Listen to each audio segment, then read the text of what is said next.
Buenas tardes a todos. Muchas gracias por asistir a esta segunda sesión de nuestro seminario de Filosofía y Universidad que la Torre del Virrey hace en colaboración con la Universidad Internacional de Valencia, a la que agradezco la colaboración para sacar adelante este nuevo seminario.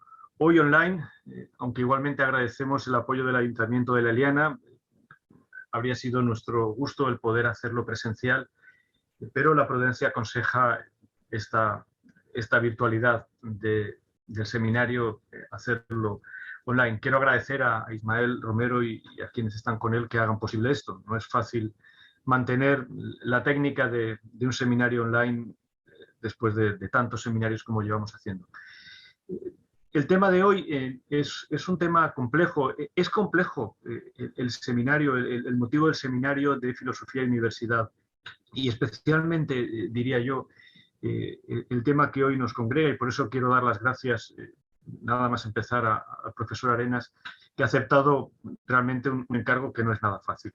En el chat me he permitido copiar un pasaje que yo creo que corrobora esta idea de la complejidad de lo que vamos a hablar hoy, un pasaje sobre la libertad de John Stuart Mill en el capítulo 5, donde se refiere precisamente al motivo que hoy nos congrega, la idea de hasta qué punto es el Estado o no quien debe hacerse cargo de la educación en todos los niveles y en última instancia de la educación universitaria.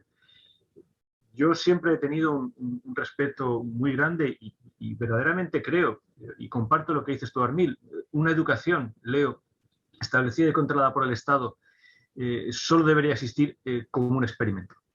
Como un experimento que permitiera la competencia y mantuviera una pauta de excelencia.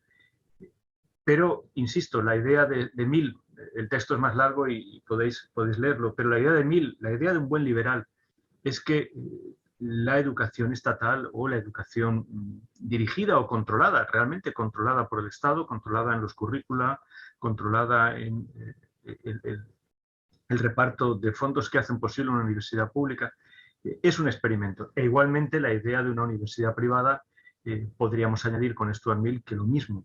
Deben ser experimentos que compitan entre sí con la finalidad de mantener una pauta de excelencia. En cualquier caso, es un tema importante para nosotros, puesto que en comunidades no demasiado poderosas, como la española, países cuya posición en el mundo no es precisamente la de una gran potencia, sino estados moderados, la posibilidad de que la educación deba estar en manos privadas o en manos públicas abre muchos debates y verdaderamente orienta respecto a qué van a hacer los estudiantes. Quiero agradecer, como he dicho, a Francisco Arenas, profesor de Filosofía en la Universidad de Valencia, en la Universidad Pública, que haya aceptado el encargo de hacer frente a esta dualidad y que lo haga, como creo, con la misma idea nietzscheana de las cosas que ya vimos cuando estuvo con nosotros para hablar de un volumen sobre Nietzsche. Con Francisco Arenas no debo gastar demasiadas palabras, es más conocido que yo mismo y por tanto es ya un miembro de nuestra pequeña comunidad de educación liberal. Pero sí que quería insistir en que es la persona que en la Universidad de Valencia está haciendo todo lo posible porque el nombre de Nietzsche o la idea nietzscheana de las cosas se mantenga, y esto creo que es verdaderamente importante. Nietzsche tuvo muchas cosas que decir sobre el porvenir de nuestras educaciones, de nuestras instituciones educativas, y algo de esto estará lo que el profesor Arenas va a decir. Me adelanto a deciros, como hemos avanzado ya, que estamos preparando juntos la posibilidad de una escuela de verano de la Torre del Virrey, una escuela de filosofía que sería un proyecto también de un alcance como el que estamos ahora manejando. Nuestra idea es extender esta comunidad de educación liberal todo lo posible y entiendo que esta virtualidad de nuestros seminarios también contribuye a ello. Profesor Arenas, Paco, muchísimas gracias. Adelante. Bueno, pues muy buenas tardes a todos. Es una lástima ¿no? que por la situación sanitaria en la que nos encontramos ¿no? Pues bueno, que esta sesión haya tenido que realizarse de manera online en lugar de poder celebrarse en el Centro Sociocultural de la Eliana, como estaba anunciado.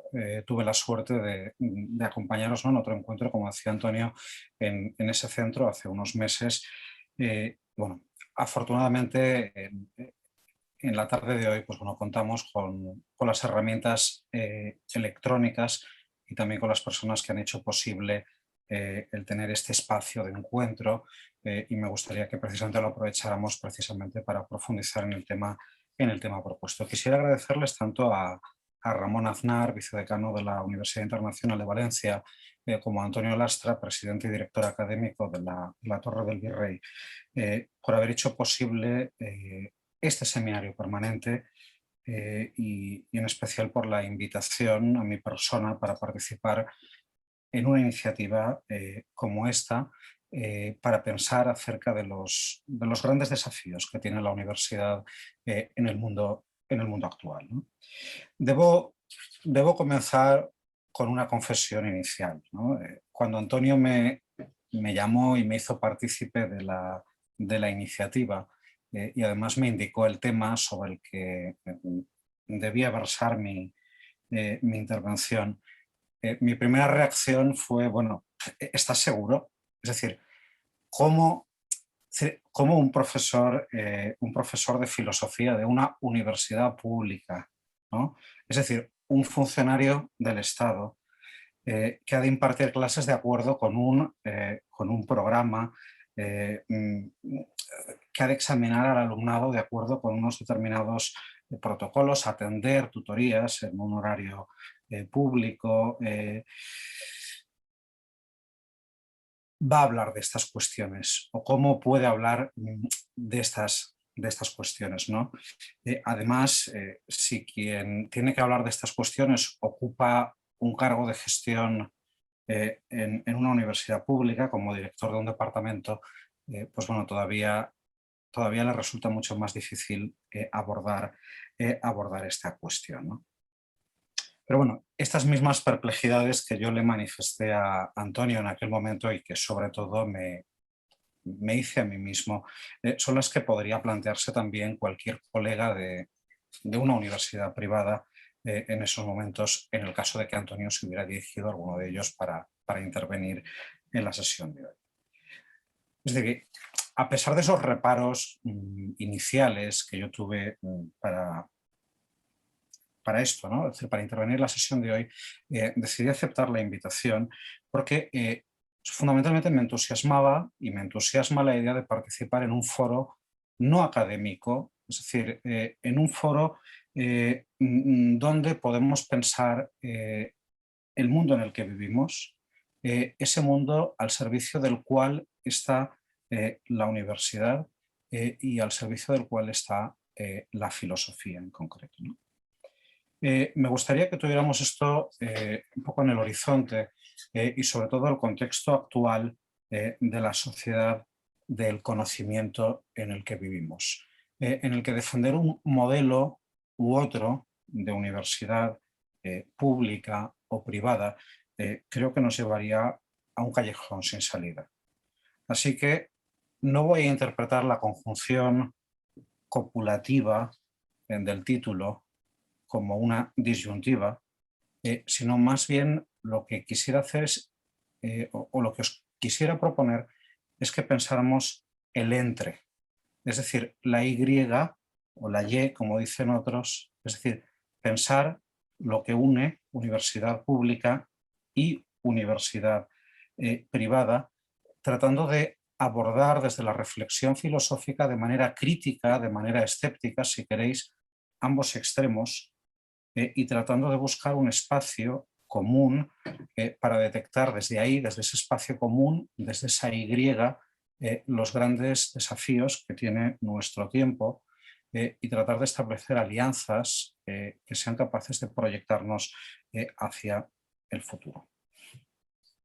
En este punto, es decir, creo que convergen tanto la universidad o las universidades públicas y las universidades privadas. En un contexto actual de auge, de desarrollo de lo que ha dado a llamarse la sociedad del conocimiento y las transformaciones que conlleva la revolución tecnológica, el tránsito de un mundo analógico a un mundo digital, en el que parece que la ecuación de espacio y tiempo queda eliminada, donde la ubicuidad es uno de los elementos permanentes, ¿no? En estas transformaciones. El hecho de que cada uno de nosotros estemos conectados, ¿no? a esta sesión desde un lugar diferente, y que podamos hacerlo también en un tiempo diferente cuando esta grabación se suba a la nube, nos plantean cuestiones de gran calado sobre las que creo que tenemos que reflexionar, ¿no? Entre ellas, pues bueno, la relación entre el conocimiento, la educación, la tecnología, y en qué medida esto puede contribuir a fomentar un tipo de educación diferente. Es decir, un aprendizaje no orientado como el aprendizaje tradicional a ese aprendizaje de expertos, a esa formación de especialistas, sino puede llevarnos a una desexpertización, por decirlo utilizando este término, del conocimiento, y a dotar a los individuos de otras capacidades, es decir, de la capacidad de desarrollar el propio criterio, de cuidar de uno mismo, de transformar también nuestra manera de ver las cosas y de vivir en este contexto de la sociedad del conocimiento, pensando críticamente la relación entre educación y tecnología. Por desgracia, bueno, la filosofía en la actualidad tiene que acomodarse a una de estas dos, a uno de estos marcos, es decir, fundamentalmente al marco de la institución universitaria en la cual se desarrolla, donde pues bueno, o es el Estado, en el caso de las universidades públicas, o es el mercado, en el caso de las universidades privadas, el espacio en el que se produce y se transmite el conocimiento.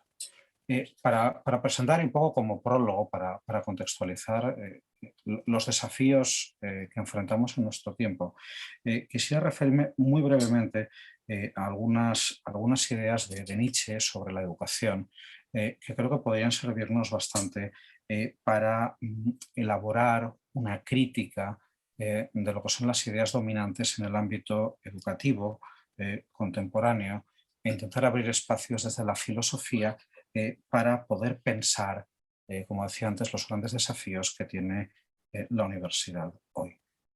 Si recordáis los escritos de Nietzsche, y sobre este tema se acaba de publicar un número monográfico en la revista Estudios Nietzsche, dedicado a Nietzsche y la educación, fijaos que hay una serie de textos en los que Nietzsche reflexiona sobre el tema de la educación, en concreto en dos escritos más específicos, ¿no?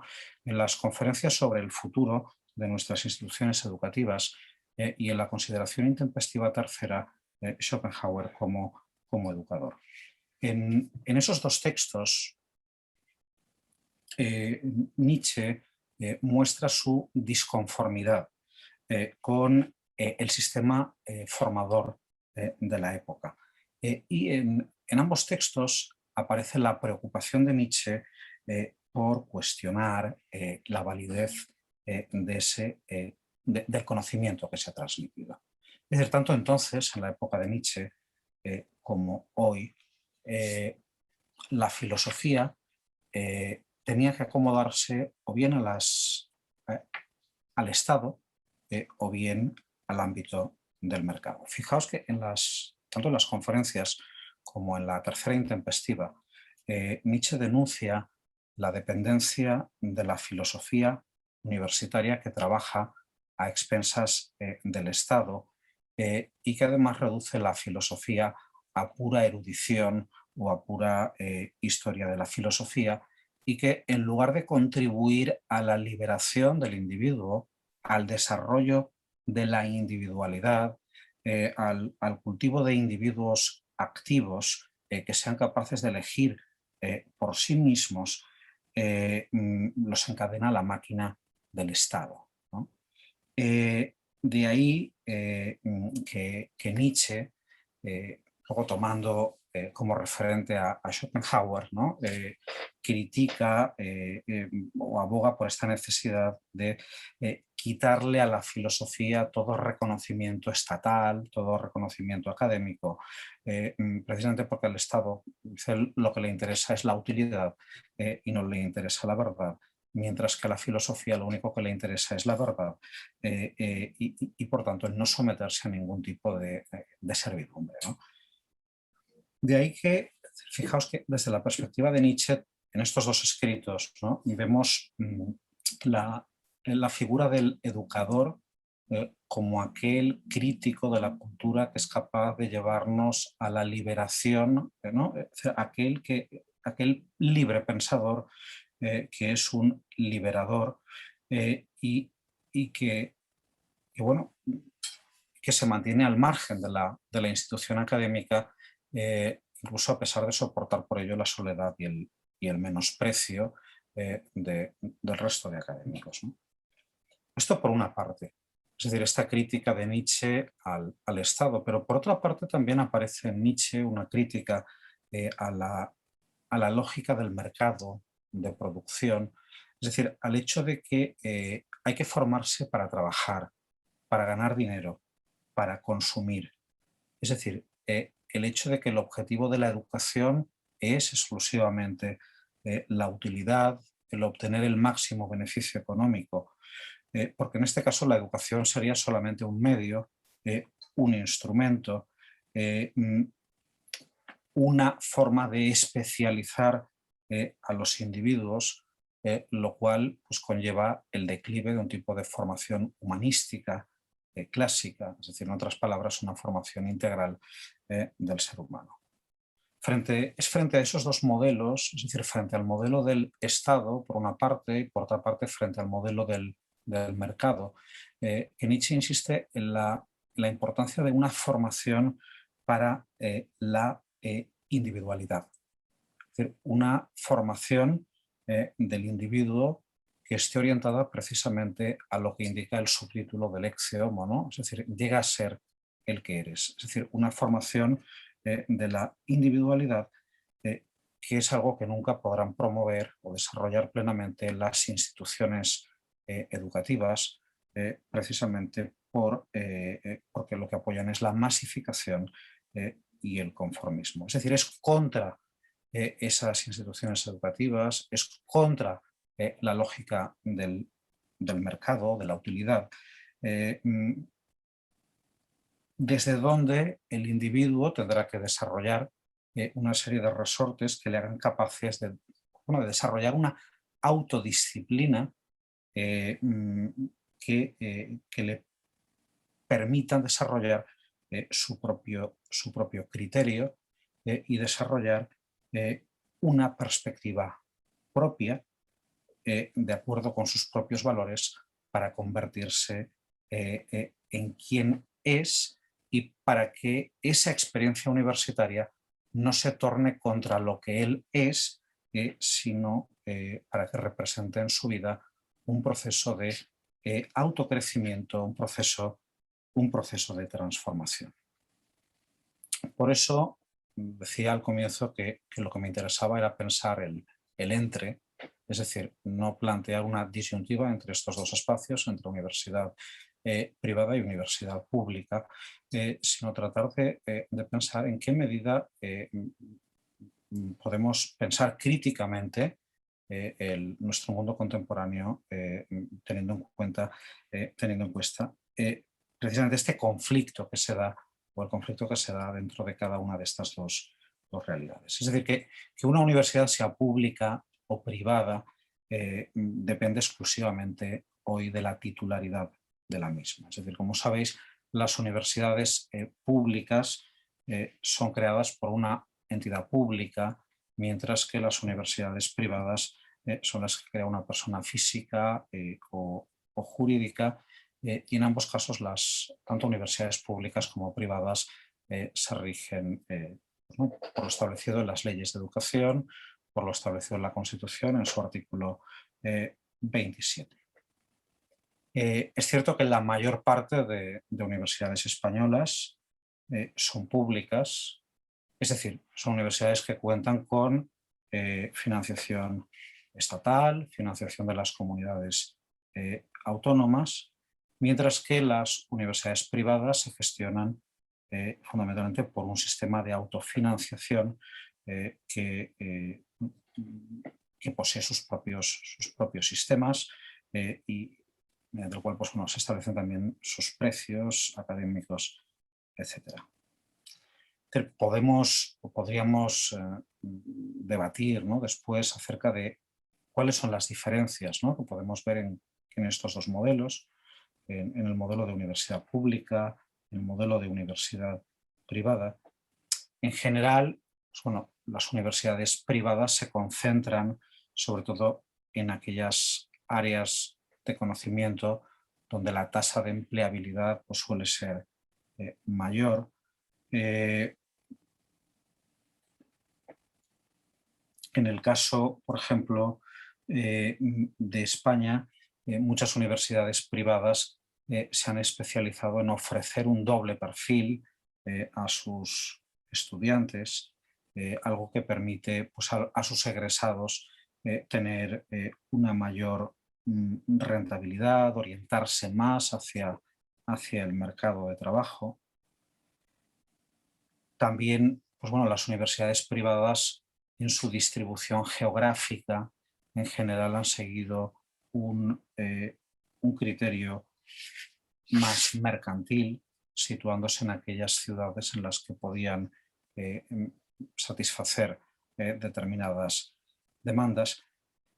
Pero fijaos que la mayor parte de estudiantes españoles cursan sus estudios en universidades públicas. He revisado algunas estadísticas, en concreto la última encuesta de inserción laboral de titulados universitarios del año 2020, elaborada por el Instituto Nacional de Estadística, que recoge datos de estudiantes que iniciaron sus estudios en el curso 13-14 y de una muestra de unos 233.000 estudiantes, el 83,88% cursaron estudios en universidades públicas. Y en general las estadísticas, por no aburriros demasiado en esto, ¿no?, porque si no las estadísticas muestran que la universidad privada no mejora el éxito laboral en relación con las universidades públicas. Es decir, es prácticamente irrelevante el hecho de estudiar en una universidad pública o privada, quizás salvo en el caso de las universidades estadounidenses, donde esto puede tener más importancia. En el caso español, en concreto, los datos muestran que esto es prácticamente algo irrelevante a nivel, digamos, tangible. Es decir, es más una cuestión de percepción o de beneficios que no se miden en términos salariales u ocupacionales, sino en otras cuestiones que tienen que ver con el aumento del capital social, ¿no? Es decir, el acceso social, la percepción del prestigio, etc. Es decir, todas estas cuestiones me parece que son importantes para entender un poco en España cómo están las cosas y bueno, tampoco desde esta perspectiva, es decir, atendiendo a los datos, no se pueden establecer, digamos, grandes diferencias en el caso español entre lo que sería universidad pública y universidad privada, ¿no?, salvo pues, bueno, las cuestiones que acabo de comentar, ¿no? Creo que es sobre todo a partir de los años 80, ¿no?, en España, cuando se produce la proliferación o la gran expansión de los campus universitarios tal es así que en la actualidad en la Comunidad Valenciana me parece que contamos, creo que son 5 las universidades públicas y 4 las privadas, ¿no? Es decir, las públicas son la Universidad de Alicante, la Universidad Jaume I de Castelló, la Miguel Hernández de Elche, la Politécnica de Valencia, la Universidad de Valencia, y las privadas, no dejarme ninguna, pero bueno, la Universidad Cardenal de Raceu, la Católica San Vicente Mártir, la Europea de Valencia y la Internacional de Valencia. Es decir, estas son las grandes universidades, las contamos en la comunidad valenciana, 5 públicas y 4 privadas. Las otras me parece que están asociadas, son centros asociados a universidades que se encardinan en otros lugares del Estado español y por tanto no las he contado, ¿no? Por ejemplo, la Universidad Internacional Menéndez Pelayo u otras, es decir, están adscritas a otros centros universitarios radicados fuera de la Comunidad Valenciana, ¿no? Este hecho, es decir, la proliferación de las universidades en los años, sobre todo a partir de los años 80 en España y en concreto en la Comunidad Valenciana, ¿no? Fue un hecho importante porque permitió a muchos jóvenes, ¿no?, que sin necesidad de desplazarse de sus territorios, ¿no?, cerca de sus casas, pues bueno, pudieran iniciar después del bachillerato unos estudios universitarios, algo a lo que, pues bueno, sus padres no habían podido acceder, es decir, que pudieran estudiar una carrera universitaria. En estos años, es decir, desde los años 80, toda la sociedad española, gracias al desarrollo de las universidades públicas y privadas, ha alcanzado unos altos niveles de democratización social, que ha permitido también y ha favorecido el ascenso social de muchas personas. Además, y esto es cierto, desde esa época, desde los años 80, las universidades españolas han realizado un gran esfuerzo por adaptarse a esta nueva realidad, a la masificación de la universidad y satisfacer todas las exigencias sociales, las exigencias también del mercado, y hemos visto cómo poco a poco, ¿no?, han ido proliferando las titulaciones, las especializaciones, hasta desbordarse, ¿no?, la estructura tradicional de lo que eran los títulos universitarios. Lo que pasa es que esta universidad, que comenzó a desarrollarse en los años 80, se ha desarrollado fundamentalmente, a mi juicio, con una lógica industrial. Es decir, el modelo de universidad que en España se desarrolla a partir de los años 80 opera de acuerdo con unos criterios que han tenido sus beneficios, pero que sobre todo con el desarrollo desde hace 15 años aproximadamente, en 2003, con el desarrollo del espacio europeo de educación superior, está planteando numerosos desafíos, ¿no? Sobre todo la llegada, y este es el aspecto en el que quisiera centrarme, ¿no?, la llegada de las tecnologías, de la información y la comunicación, ha transformado bastante el panorama, y hemos visto como poco a poco, desde el año 2003 aproximadamente, es decir, hace unos 15, 20 años, el panorama ha ido cambiando enormemente, ¿no? Es decir, la crisis del paradigma industrial en el que se desarrolla en España la universidad en los años 80, por el desarrollo de la cuarta revolución industrial, es decir, el desarrollo de la sociedad de la información y del conocimiento, ha llevado pues, a replantearnos muchos cambios también en el ámbito universitario. Creo que es en este contexto, ¿no?, en el que sería interesante plantearnos, ¿no?, los grandes desafíos a los que tanto las universidades públicas como privadas se enfrentan. y que podríamos resumir fundamentalmente en dos. Por una parte, el tema de la innovación, el hecho de que el conocimiento en esta cuarta revolución industrial aparece como un elemento de valor social, es decir, el desarrollar el conocimiento, y por otra parte la necesidad también de una formación a lo largo de toda la vida. Es decir, si en el paradigma industrial la educación estaba orientada a estudiar un título durante 4 años para inmediatamente después incorporarse al trabajo, en la actualidad los cambios que está provocando la sociedad de la información y del conocimiento nos llevan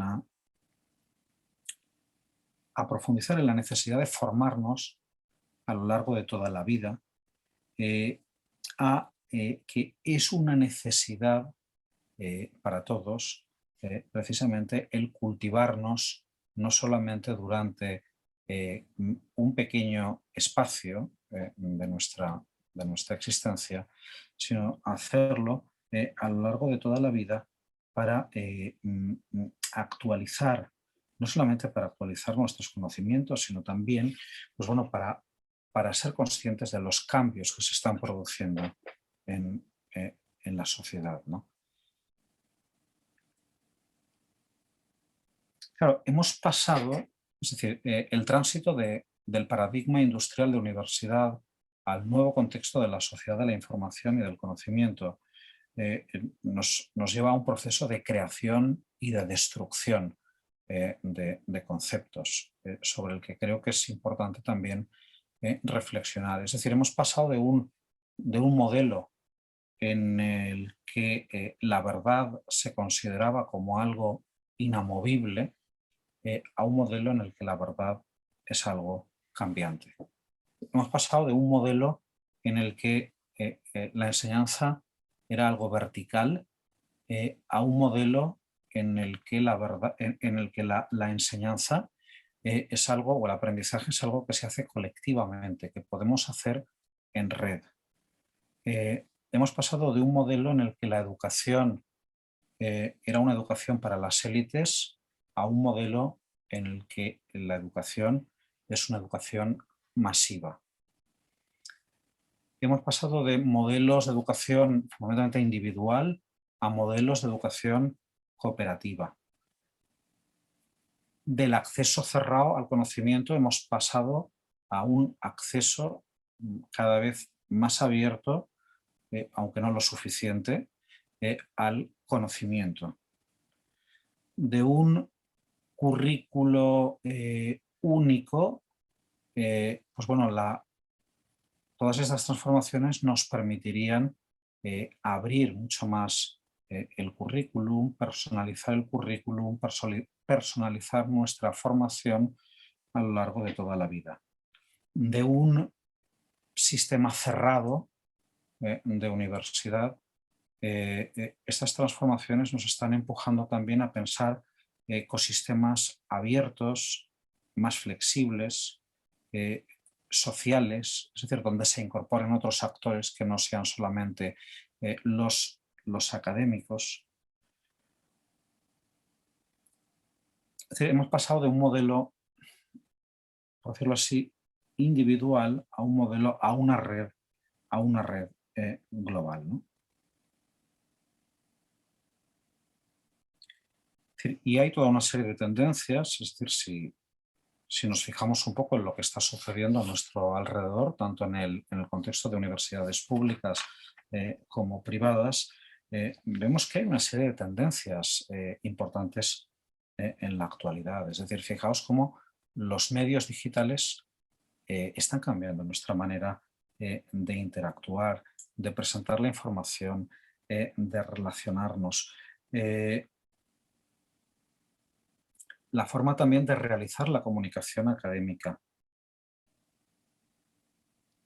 Es decir, se están desarrollando modelos híbridos, modelos colaborativos, que pretenden también que el alumnado desarrolle el conocimiento fuera del aula.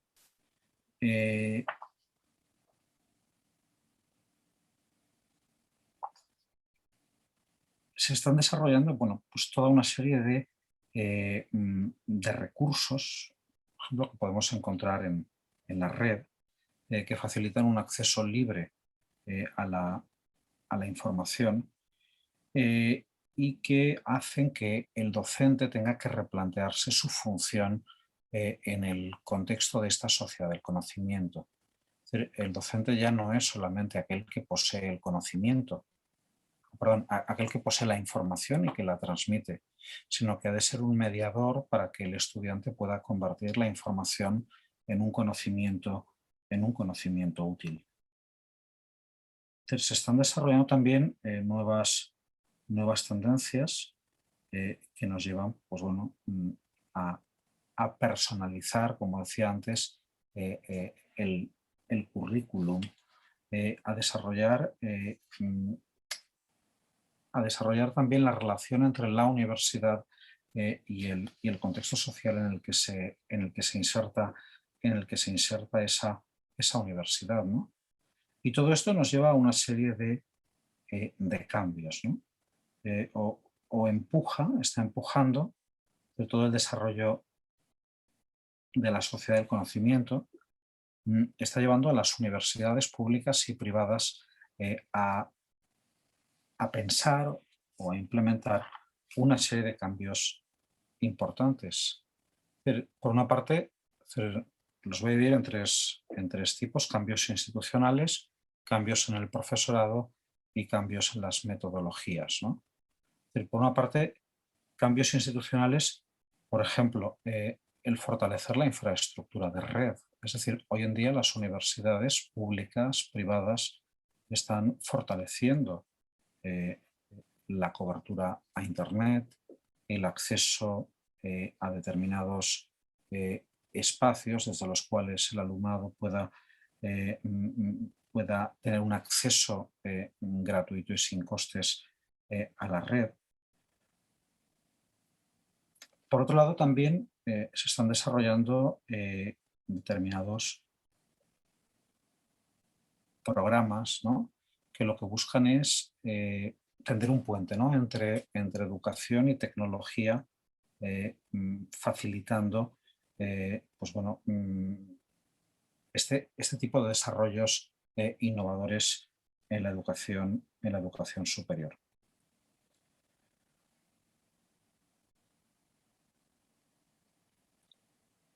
Todo esto, claro, todos estos cambios institucionales que están promoviendo las universidades tienen como contraparte la resistencia al cambio por parte de muchos académicos, ¿no? Por eso también se están desarrollando cambios, ¿no?, en el profesorado, ¿no? Cambios que empujan al profesorado a utilizar esas tecnologías, a introducirlas en su tarea docente, y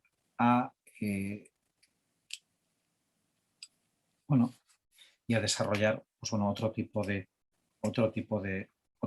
funciones que no son las funciones en las que estaba acostumbrado el profesorado, ¿no? También aparecen otra serie de cambios, ¿no?, en este contexto, cambios fundamentalmente en las metodologías. Es decir, por ejemplo, todo el fomento de un aprendizaje híbrido, es decir, presencial y a la vez virtual, que trata de incorporar pues, bueno, las tecnologías para facilitar un aprendizaje más personalizado. Todo esto nos ha llevado en la actualidad a este nuevo paradigma de universidad incipiente todavía, en el que parece que las tecnologías se han convertido en un aspecto de vital importancia también en la vida universitaria, porque están totalmente insertas hoy en nuestras vidas, ¿no? La cuestión sería, me parece que es importante pensar en qué medida estas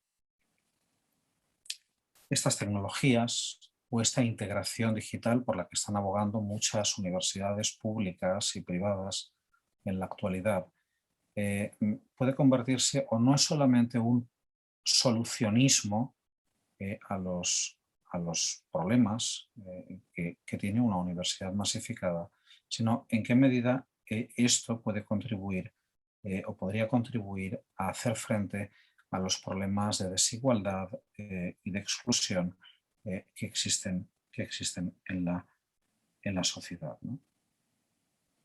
Y me parece que la universidad en la actualidad tiene que asumir un papel activo, un papel crítico frente a todos estos cambios. Es decir, es cierta la masificación de la universidad, ¿no? La saturación o la sobrecarga de trabajo, ¿no? Del profesorado, especialmente en cuestiones de gestión. La cuestión es si todas estas transformaciones que estamos viviendo y que nos afectan en mayor o menor medida a todos, van a generar un cambio orientado a transformar también o a dar respuesta a las exigencias que tiene la sociedad y a reinterpretar de manera adecuada las misiones que tiene la universidad, o si simplemente esto se hace por un imperativo estatal o por las exigencias del mercado. Es decir, no me gustaría, no quisiera aquí, como habréis notado, ¿no? Es decir, conceptualizar de manera negativa la relación entre tecnología y universidad, sino que lo que quisiera es invitaros, ¿no? A pensar, como también estoy intentando hacerlo yo, esta relación. Es decir, no quisiera pensar en lo que perdemos o lo que ganamos, porque no se trata de perder o ganar, sino en cómo es decir, en la realidad en la que estamos viviendo, la educación y la tecnología pueden configurarse recíprocamente para contribuir, ¿no? A configurar pues, ¿no? La educación superior en la que estamos y en un mundo en el que tenemos que hacer frente tanto a oportunidades como amenazas, ¿no? Y en ese sentido, por eso digo que no quiero conceptualizar de manera negativa esta relación, sino tratar de ver cómo pues bueno, esos cambios pues podrían ayudarnos para repensar la educación, ¿no? De hecho, fijaos que toda la pandemia en la que llevamos ya inmersos 2 años, pues de alguna forma nos ha enseñado a ver que es necesario, ¿no? De alguna forma, el incorporar la tecnología en nuestra práctica cotidiana.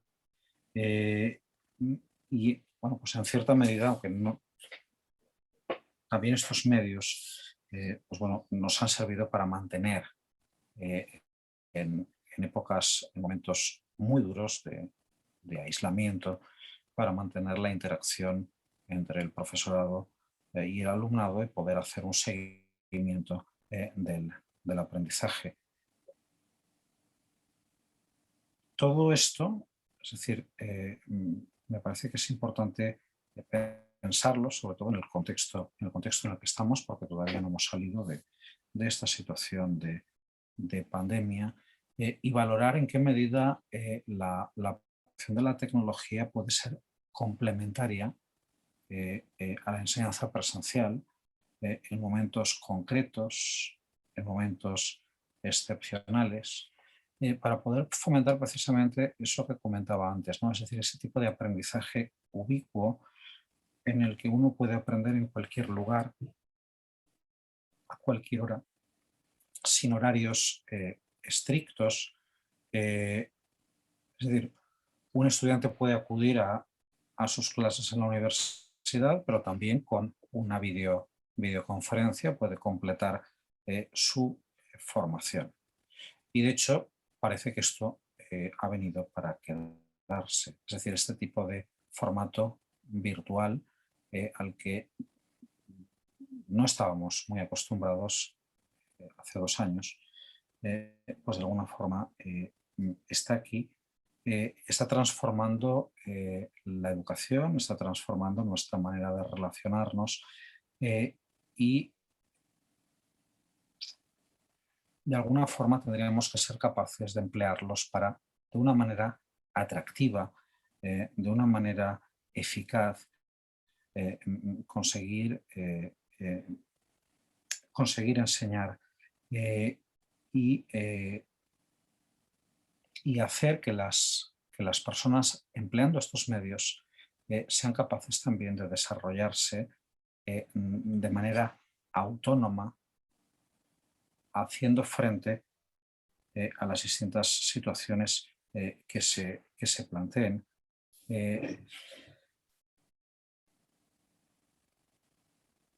Y tratando de, pues bueno, de desarrollar otras formas, ¿no?, de docencia, de investigación, fomentando, pues bueno, la relación entre las universidades y de las universidades con la sociedad también en la que se encuentran. Creo que es un reto fundamental, ¿no?, ante las transformaciones que estamos viviendo. Plantearnos reflexivamente estas cuestiones e intentar, frente a políticas de mercantilización o políticas de estatalización, tratar desde ámbitos como este, pues bueno, de reflexionar de una manera abierta acerca de cómo las transformaciones a las que está sometida la universidad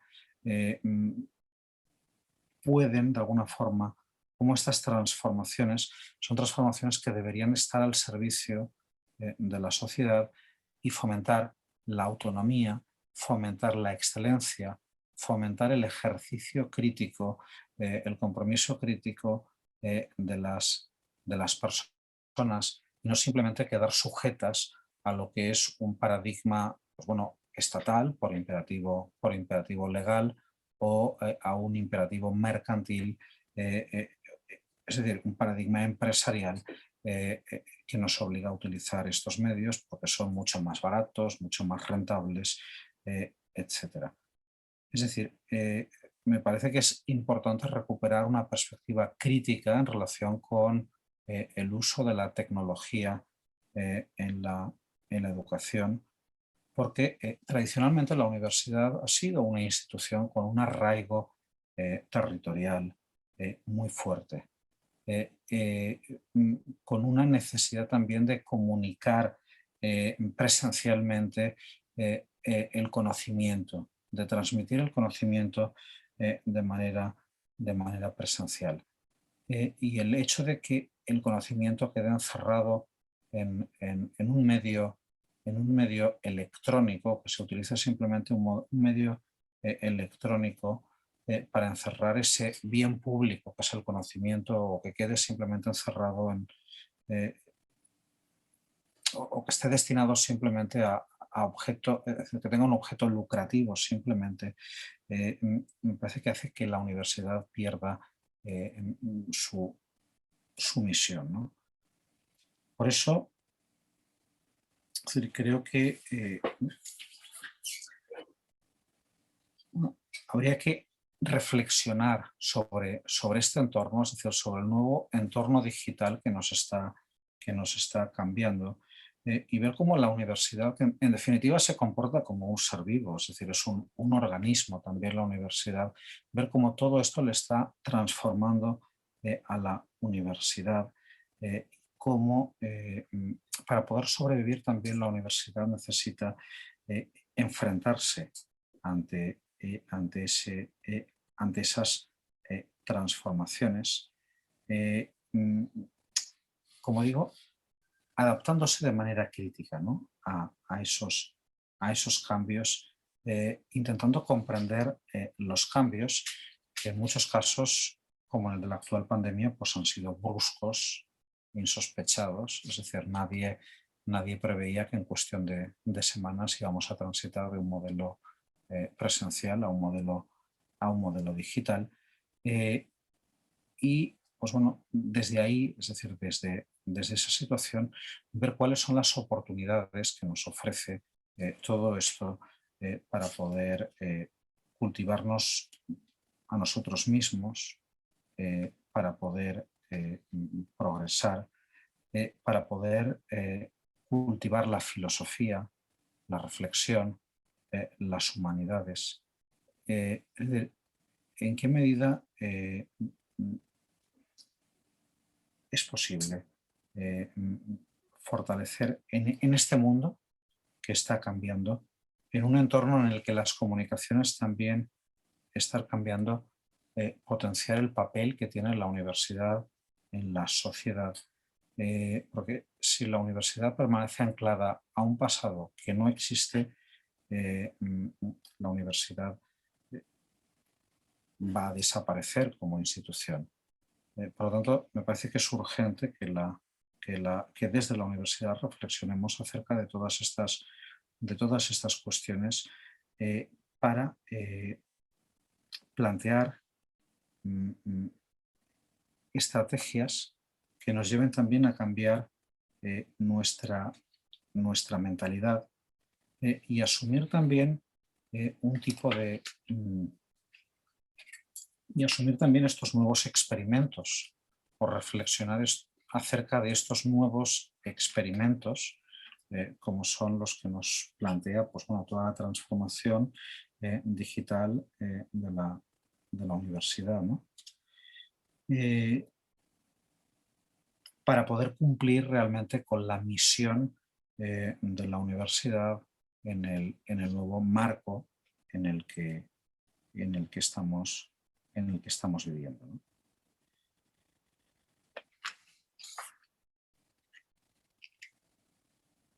Todo esto, a mi juicio, creo que podría llevarnos al surgimiento de una nueva universidad.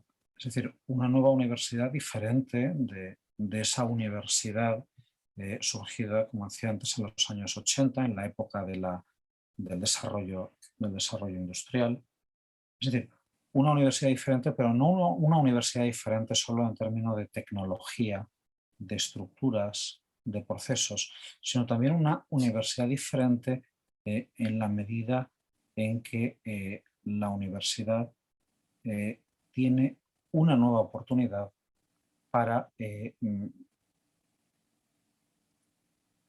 poder desarrollar el conocimiento, para poder aplicarlo en distintos contextos, para fortalecer e impulsar nuevas formas de enseñanza y de aprendizaje que nos lleven a una renovación del aprendizaje, a tener la capacidad de adaptarnos a contextos diferentes.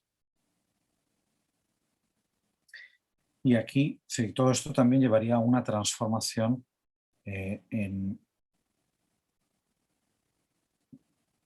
no solamente en lo que serían las capacidades o las competencias de nuestros currícula, sino también a fomentar un papel activo de los educadores en ese contexto,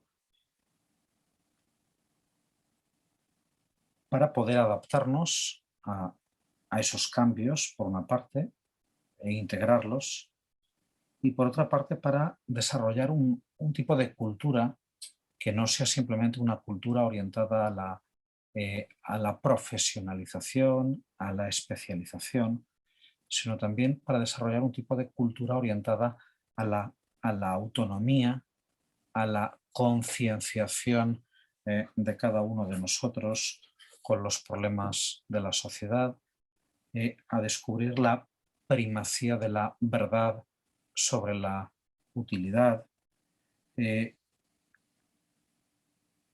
a en definitiva, desarrollar un conocimiento sobre, o un autoconocimiento, conocimiento de la universidad sobre sí misma, para poder adecuarse a los cambios en los que estamos inmersos, y a no perder de vista la importancia que tiene precisamente el desarrollo de esta conciencia frente a otro tipo de procesos mucho más instrumentalizadores del individuo. Y aquí, es decir, creo que para ir concluyendo, ¿no? En esta universidad del siglo XXI, para el siglo XXI, creo que es importante emprender y plantear acciones que nos lleven a entender que las personas siguen siendo el centro del aprendizaje. El centro del aprendizaje no son las máquinas, no son las herramientas que utilizamos, sino que son las personas y la capacidad de convertir a esas personas en individuos. La otra idea sería, otra acción clave que me parece importante emprender, es el hecho de que el aprendizaje sea algo que se extienda a lo largo de toda la vida, es decir, no simplemente una acción puntual, sino que el aprendizaje es algo que nos afecta a nuestra vida en todos los momentos de nuestro desarrollo. En tercer lugar, me parece que es importante que aprendamos a desarrollar formas de aprender, formas de aprendizaje mucho más experimentales, más flexibles, que nos lleven precisamente a promover, pues bueno, todos esos cambios que estaba comentando al comienzo de la intervención, para poder, pues bueno, transitar a un nuevo tipo de universidad, a un nuevo modelo de universidad que no esté determinado exclusivamente por la lógica del Estado o por la lógica del mercado, sino que en el que nosotros también podamos plantear una serie de acciones importantes para poder transitar a ese nuevo modelo de universidad que se está abriendo. Bueno, voy a dejar aquí la presentación que quería hacer. Sobre todo, lo que quería era provocar algunas reflexiones e intervenciones para la discusión ahora, ¿no? Entonces, gracias por vuestra atención. Gracias a ti, Paco. Como siempre, tenemos un turno de debate. No sé si me había parecido, Natanael, que habías levantado la mano o hecho algún gesto. Me ha parecido ver un icono, pero no sé si lo he interpretado bien. No he levantado la mano, pero puedo levantarla. No, me había parecido un icono en la pantalla, pero no sé si lo he interpretado bien. En cualquier caso, si quieres empezar, Natanael, adelante. Ya sabéis que el modo, creo que estamos atentos a las pantallas, Isma, o bien activáis el micrófono y pedir la palabra, o ponéis algún tipo de señal en la pantalla para que lo veamos. Natanael, no es una petición de que eso es, al contrario, solo si te parece bien, yo tengo... Bueno, yo tenía pensado intervenir, aunque todavía estaba madurando la idea, pero puedo abrir fuego y se irá generando debate. Bueno, en primer lugar, y no por mera educación, agradecer al profesor Arenas por la charla, la exposición que nos ha hecho. Yo creo que las personas que hemos tenido un poco más de contacto con la universidad, hemos vivido más de cerca y hemos notado, percibido, no siempre con agrado, estos cambios que ha señalado el profesor Arenas. Bueno, yo ya no estoy en la universidad, pero estudié allí, hice mi doctorado allí, estuve una temporada Y bueno, yo fui, digamos, yo me doctoré ya con el cambio al espacio europeo de educación superior. Tuve que hacer algunos ajustes porque ya había empezado con el doctorado antiguo. O sea, yo he vivido esas transiciones, esos cambios. Yo tenía los grados yéndome por detrás. Yo ya viví la sensación en la universidad de los cambios, pero vivir la sensación no es vivir los cambios. Yo creo que ahora se están notando. Ahora se están notando y claro, no es lo mismo vivirlos que contarlos. A mí hay una cosa que me preocupa respecto a los cambios que está habiendo en la universidad y me preocupa el concepto de educación. Me preocupa el concepto de educación que se está manejando. Y no me preocupa tanto por la cuestión de, bueno, ahora la educación se está mercantilizando incluso en la educación pública. No me preocupa tanto eso, aunque sea preocupante. Me preocupa la falta de reflexión normativa sobre la educación. Me preocupa que a veces los propios profesores de universidad, claro, desbordados muchas veces por el cambio, yo no sé si el profesor Arenas estará de acuerdo con lo que digo, pero nos quedamos un poco entre el enfado, el desconcierto, la añoranza por cómo funcionaban las cosas antes, que claro, que no es, seguramente es una actitud comprensible, pero no es la actitud más proactiva. A mí me ha gustado mucho el enfoque de intentar ver el cambio no como algo negativo, sino como, bueno, pues esto viene, vamos a intentar hacer algo con ello, vamos a pensarlo. Y yo creo que una buena manera de pensar, bueno, ¿y con estos cambios qué hacemos? Yo creo que necesitamos un marco. Nos falta un marco, el antiguo ya no nos sirve. Resulta que ahora de repente nos ha cambiado la educación, pero nos ha cambiado la realidad de la educación. Pero ¿y el concepto de educación?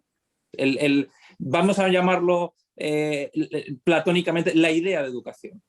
¿Y el ideal de educación cuál ha de ser? Porque si al final la tecnología y los cambios pueden verse positivamente como una herramienta, necesitamos un criterio de aplicación de la herramienta.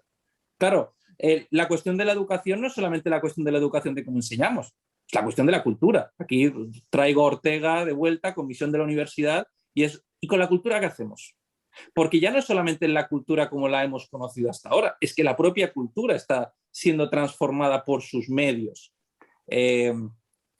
Antonio, yo recuerdo uno de los vídeos de la Torre del Virrey en el que decías, bueno, hoy en día no sabemos si es bueno o malo, lo veremos, pero los alumnos cada vez leen menos.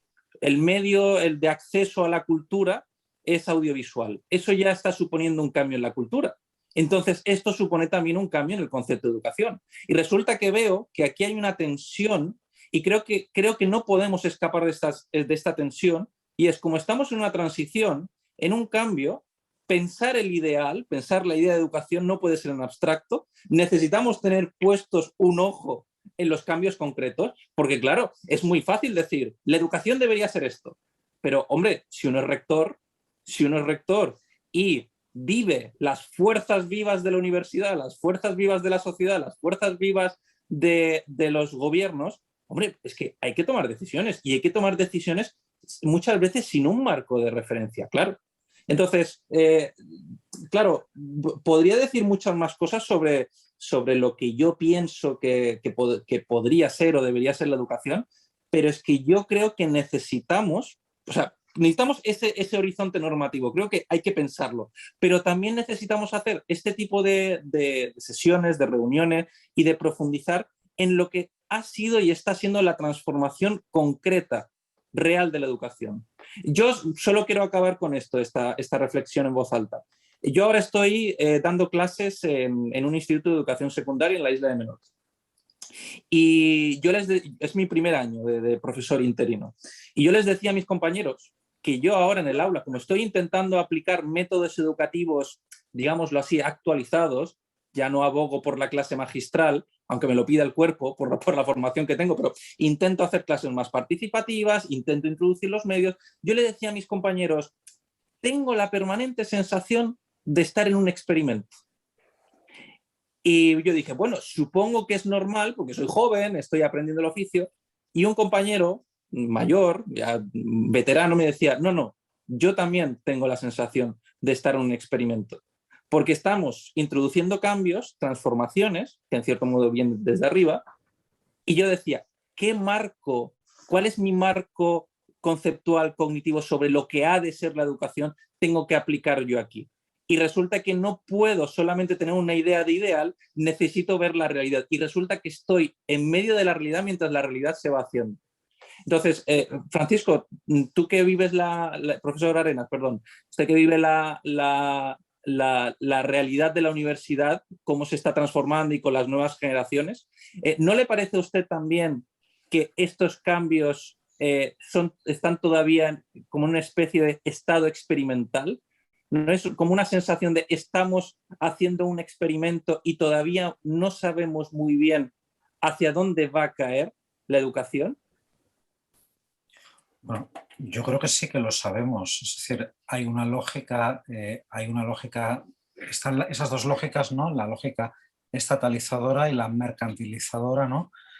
Y muchas veces estamos pensando en, pues bueno, la educación orientada al empleo en lugar de pensar hacia la empleabilidad, que es otra cosa, ¿no? Es decir, estamos pensando en ordenar la educación, ¿no? Para adaptar a nuestros estudiantes al mercado laboral, organizamos foros de empleo en las universidades.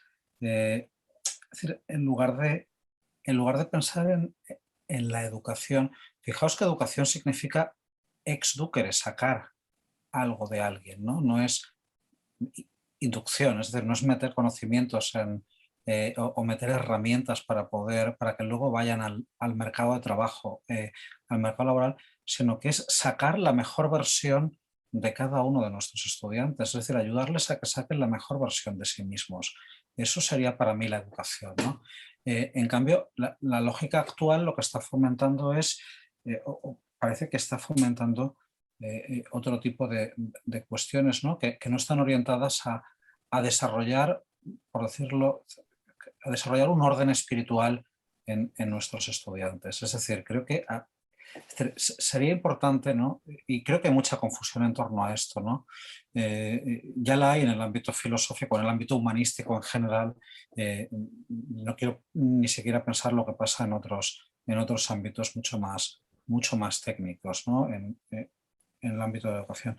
Es decir, claro, el hecho de promover una personalidad madura a través de la educación creo que sería uno de los retos fundamentales en nuestros sistemas educativos actuales y en el contexto de continuas transformaciones en el que estamos viviendo, ¿no?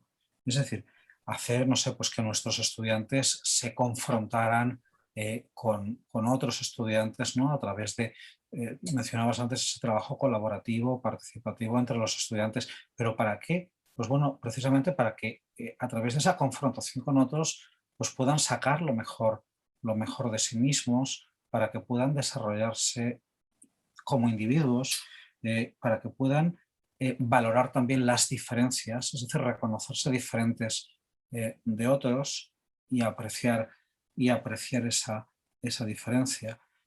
Todo eso me parece que son aspectos importantes que la universidad tendría que transmitir en este momento de cambios y no simplemente pues, bueno, aceptar de una manera crítica el cambio precisamente para ponerlo todo en lo que es la adaptación al mercado laboral, en lugar de contribuir pues, bueno, al autocrecimiento de las personas, a la autoperfección de las personas, al crecimiento cultural, al conocimiento de quiénes somos, de cuál es el contexto en el que vivimos. Y me parece que todos esos elementos muchas veces se pierden, ¿no? Es decir, la conexión virtual nos hace vivir en una especie de nube y no entender el contexto concreto, ¿no? O olvidarnos del contexto concreto en el que estamos viviendo. Y tantas otras cosas. Entonces, no sé, creo que es muy difícil, ¿no? El desarrollar esto. Creo que sería importante, pues bueno, es importante ver en qué medida podemos emplear este momento de transformaciones precisamente para orientar las transformaciones en un sentido en un sentido positivo, es decir, en un sentido en el que veamos, bueno, de qué manera no convertimos esto solamente en una especie de negocio, sino también en una oportunidad para educar a personas excelentes, y personas maduras, personas comprometidas con su entorno, que puedan, pues bueno, discutir con los demás, conversar, y así formarse a sí mismas y hacerse a sí mismas, ¿no? Pero parece que es... Paco, hay una palabra pedida de Héctor Fabián, Okay, también bueno, de Adolfo. bueno, pues primero que nada, pues gracias por nuevamente brindarme la oportunidad de estar aquí. Y creo que gracias a estas tecnologías es que puedo estar aquí desde México. Entonces creo que ese es un punto muy importante. Algo que me llama la atención y quiero iniciar como abriendo un poco esta cuestión reflexiva, es que me recuerda a dos textos. Estoy pensando en dos textos que me traen a colación con lo que decía Natanael y el profesor Arenas. Por un lado, estoy pensando en el texto de Retorno y Progreso de Strauss, donde curiosamente él habla de hasta qué punto el progreso es una mejoría y inicia dando apertura con un concepto que es el teshuvah, ¿no? Que en hebreo es como una especie de arrepentimiento, una especie de remembranza, de querer regresar al pasado. Y esto es algo que creo que lo vi muy sistemático con la intervención de Natanael, ¿no? O sea, yo siento ese sentimiento de ver estos progresos que no me están tocando vivir y que ahora que lo estoy viviendo me generan una especie como así de controversia, ¿no? De perplejidad. Y creo que a la mayoría nos pasa, bueno, yo también que he dado clases desde esta parte, suele ser muy común que en efecto, que hoy parece que los estudiantes ya no quieren leer porque son más audiovisuales. Sin embargo, ¿hasta qué punto entonces desarrolla el aparato crítico, la reflexión y volvemos a los problemas fundamentales?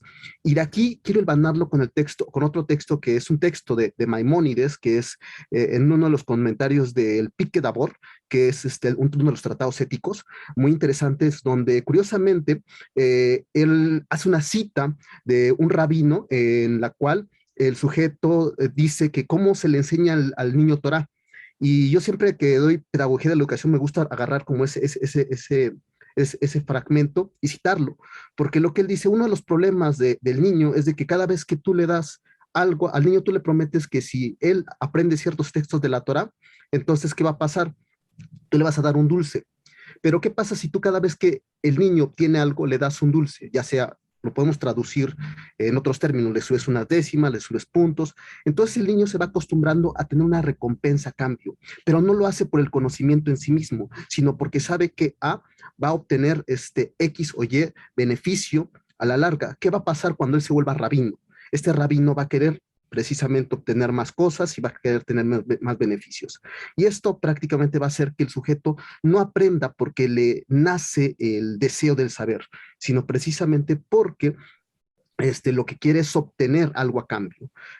Bajo esta lógica y tratándola de trasladar a un contexto actual, creo que un elemento fundamental que yo veo o que yo luego choco con las políticas de educación, de competencia, es este problema, que se está pensando en una especie de telos o de objetivo general en el cual el sujeto, ante la lógica del mercado, que te dice cómo es que debes de ser o qué es lo que tienes que tener para ser alguien en la vida, es que se pierde el carácter deontológico de todas las profesiones. Y ese es un punto medular, porque entonces la pregunta sería, ¿cómo fortalecemos el aparato deontológico para que el sujeto o para que los estudiantes universitarios puedan precisamente desear saber por saber? Y el compromiso sea profesional y no solamente en ¿cómo se llama? Metida en una lógica de mercado. Siempre lo digo, o sea, ¿cómo podemos nosotros depositar la confianza en un abogado que se va a vender al mejor postor, en un arquitecto que va a vender el mejor proyecto, cuando lo que están en riesgo, digo, a lo mejor la abogacía no, pero ¿qué pasa si hablamos de la medicina, de la arquitectura, de la ingeniería? Donde dependen vidas, o sea, ingeniería aeronáutica, la medicina, donde si no hay unos fuertes valores éticos o deontológicos, prácticamente se ve desmoronado el conocimiento y vemos que se pone en riesgo no solamente al individuo, sino a la sociedad. Entonces, creo que esa es una de las partes que se ha ido perdiendo en este mar de información, que si es un beneficio, también creo que genera una especie de contradicción.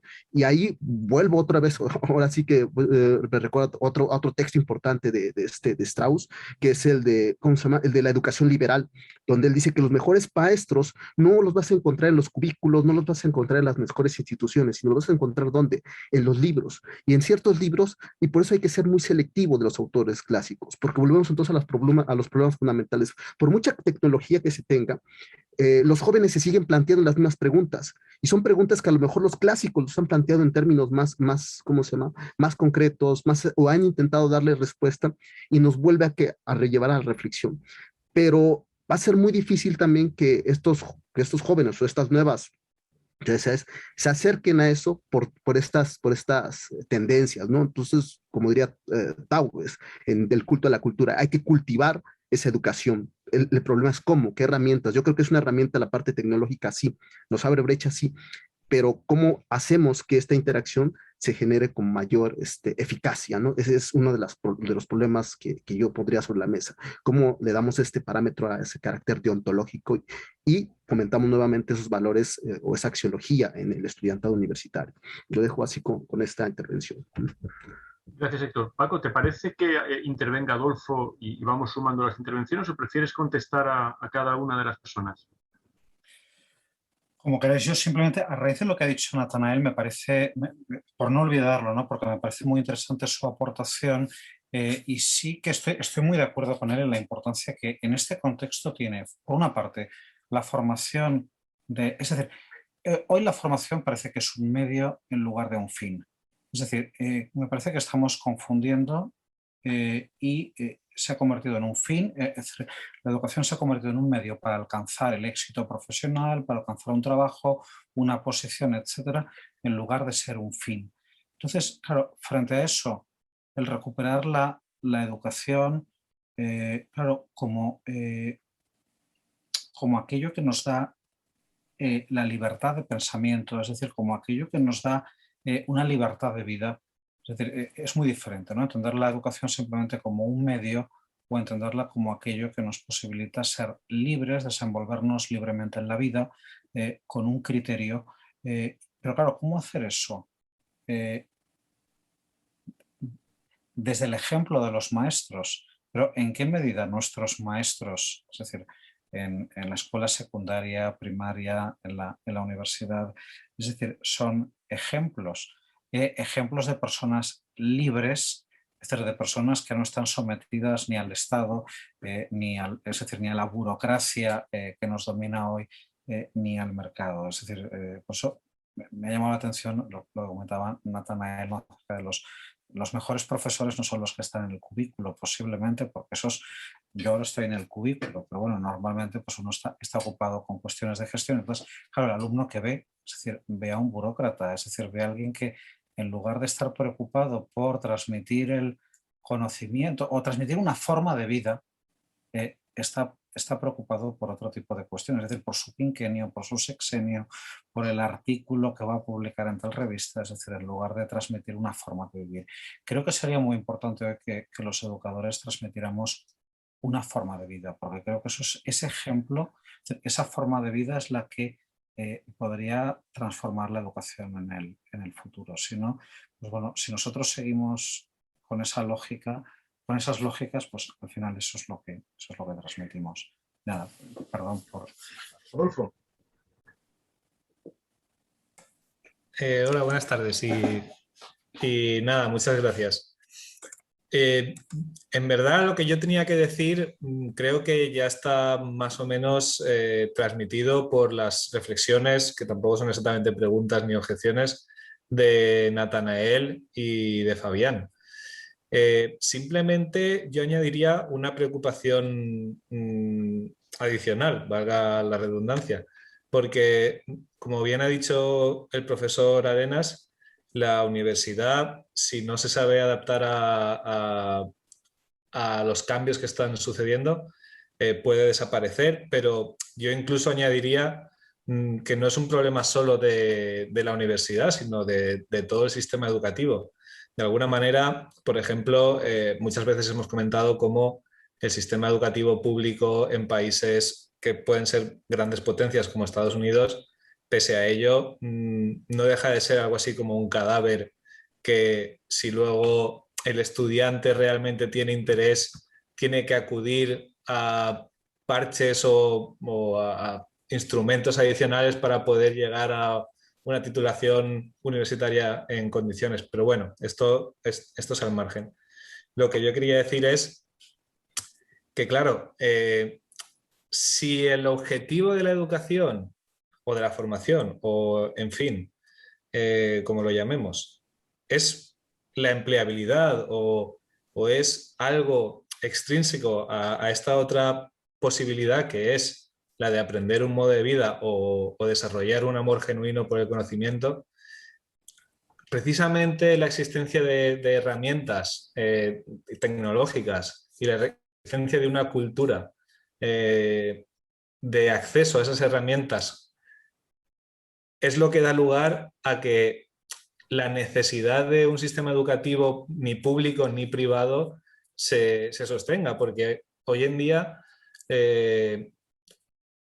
alguien que quiera saber cualquier cosa se puede dirigir a la Wikipedia o a infinidad de repositorios de documentos y de información de todo tipo.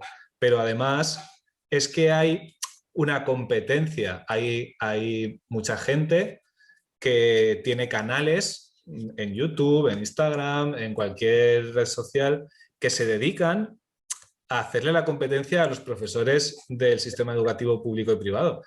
Transmiten información, dan cursos, no tienen ningún tipo de título, simplemente a lo mejor tienen gracia para hacer vídeos más atractivos.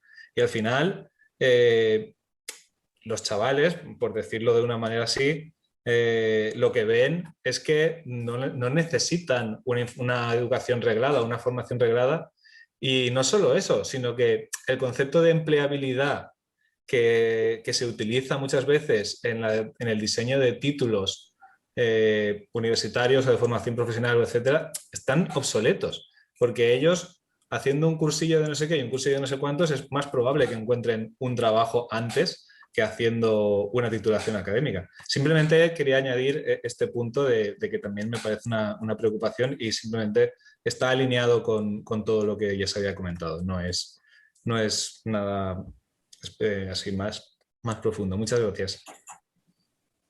Ariana, salvo que Paco, ¿quieres No, decir algo o dar la palabra? Si queréis dar la palabra es. Ariana, por favor. Buenas tardes. Bueno, primero me gustaría agradecer al profesor Arenas y a todos vosotros por la oportunidad de participar en estos seminarios que estamos organizando. Me gustaría a mí aportar un poco la perspectiva de una estudiante universitaria, porque bueno, yo estoy en cuarto de mi grado de Filología Clásica y voy a ver si puedo aportar un poco esta perspectiva de una persona que aún está estudiando en la universidad y que está viviendo todo esto, a lo mejor desde una perspectiva distinta a la que podéis tener vosotros. A mí hay dos cosas que me han llamado mucho la atención que se han comentado.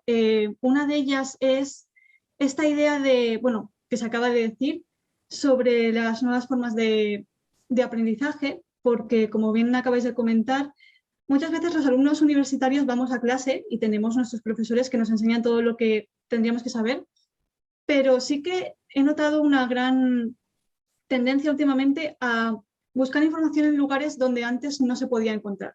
¿No? Yo misma admito, como se ha dicho, que hay alumnos que buscan esta información en canales de YouTube o en Instagram o en nuevas formas de divulgación. Yo misma he hecho uso de este tipo de educación no reglada, en cierta manera, y tengo que decir que no sé cuál sería la razón por la que muchos estudiantes acabamos buscando este tipo de formación, pero igual es una cuestión de cuánto nos sentimos identificados con este tipo de forma de buscar conocimiento, ¿no? Igual a veces la universidad sí es un sitio donde aprendemos y donde sentimos que nos educan, pero nos sentimos muy identificados también con personas que a lo mejor se acercan a nosotros de una manera distinta.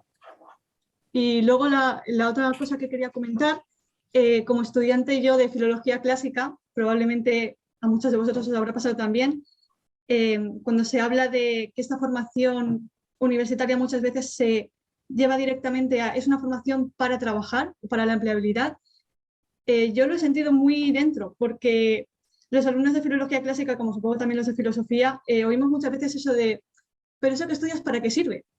Muchas veces tenemos que tragarnos esas ganas de contestarle, ¿y qué más da? ¿Para qué sirve? Porque la respuesta que busca la gente cuando nos lo pregunta es, bueno, ¿y a qué vas a entrar a trabajar? Nada más salgas, ¿no? Me parece que si no sabes contestar una cosa directa, tu grado no tiene ese valor que se busca en esta sociedad. Entonces, me he sentido muy identificada cuando se ha hablado de que a lo mejor la formación no tiene que ser tanto como para buscar un empleo inmediato, sino para conocerse a uno mismo y encontrar las herramientas para desarrollarse en la sociedad. Y aquí también saco a colación una cosa que ha dicho el profesor Arenas, que muchas gracias, siempre me gusta mucho escuchar gente que saca la etimología de las palabras, por mi formación de filóloga clásica, cuando he dicho que educar es de exducere, de sacar lo mejor, sacar algo de las personas y no tanto intentar meter conocimientos en las personas que estamos educando. Y más o menos quería aportar esta perspectiva desde mi punto de vista. Paco, si no hay más manos levantadas, gracias Ariadna por el apunte y por la perspectiva. Ariadna es uno de los últimos fichajes de la Torre del Virrey, así que creo que tiene cierta autoridad para hablar. Pero aprovecho esto, Paco. Mira, en el fondo lo que creo que Adolfo, Ariadna, Héctor desde México, ¿no? Natanael desde Mallorca, a fin de cuentas, esto es uno de esos canales alternativos que Adolfo o Ariadna ha dicho. Probablemente el problema que está detrás, Francisco, es, y hemos llamado a este seminario permanente con una primera palabra que es filosofía. Paco, pero ¿quién tiene la autoridad para hacer todas estas cosas que debería hacer la universidad? Mi experiencia, se lo he comentado esta mañana a Rubén Villacañas, que está con nosotros y que está haciendo las prácticas porque quiere ser profesor de filosofía, ¿no?